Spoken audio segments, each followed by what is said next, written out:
নমস্কার, আমি অবনাগর। আমি আপনাদের সামনে একটি বক্তব্য তুলে ধরছি। Independence day is not just a holiday, but an opportunity to thank our freedom fighters and recall their values. We come together to hoist our flag, remember our glorious history, and celebrate the spirit of unity. Let us promise to be good citizens, work hard, and contribute to the progress of our country. Jai Hind. নমস্কার, আমার নাম আরাধ্যা ঘোষ।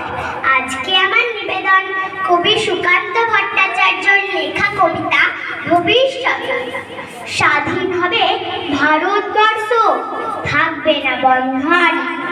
আমরা সবাই স্বরাজ যজ্ঞে কবরে স্নান, বুকে রক্ত দিব ঢালি স্বাধীনতারে। রক্ত করে মুক্তি দেব ভারত মাতারে। মূর্খ যারা, অজ্ঞ যারা, যে জন বঞ্চিত, তাদের তরে মুক্তি সুধা করব সঞ্চিত। চাষি মজুর দিন দরিদ্র সবাই মোদের ভাই। একসাথে বলবো মোরা স্বাধীনতা চাই। থাকবে না কো মতভেদ আর মিথ্যা সম্প্রদায়। ছিন্ন হবে ভেদের গ্রন্থি, কঠিন